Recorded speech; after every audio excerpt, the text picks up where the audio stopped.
দেখতে পাচ্ছি ট্রেলারে? হ্যাঁ, সিনেমায় দেখবে শেষ থেকে শুরু, শেষ থেকে শুরু ট্রেলারে হবে শুরু তাহলে। থেকে শেষ, সিনেমা শেষ থেকে শুরু। যারা হয়তো 2 বছর 2.5 বছর 3 বছর ধরে কাজ করছে, তারাও ওইভাবেই দেখছিল। আচ্ছা, কখনো কি ভেবে দেখেছেন সুপারস্টার শাকিব খানকে নিয়ে ওপার বাংলার টলিউডের সবচেয়ে জনপ্রিয় নায়ক জিৎ এবং সবচেয়ে জনপ্রিয় নায়িকা কোয়েল মল্লিক ইন্ডিয়ান সাংবাদিকদের সামনে ইন্টারভিউতে সুপারস্টার শাকিব খানকে নিজেদের আইডল বলবে?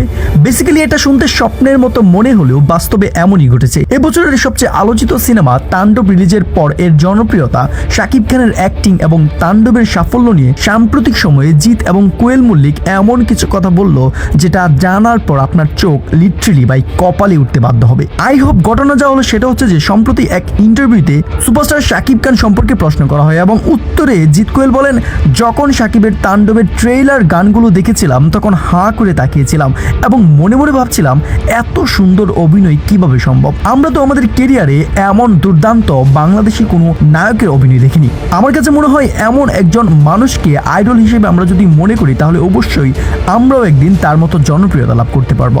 ইন দ্য মিন টাইম এই ইন্টারভিউ সোশ্যাল মিডিয়াতে এত পরিমাণে ভাইরাল যে পাবলিক বলছে হ্যাঁ এইবার লাইনে আসলো জিৎ কোয়েল। এখন ভাই ভিডিও ভালো লাগলে সাবস্ক্রাইব করে দিবেন।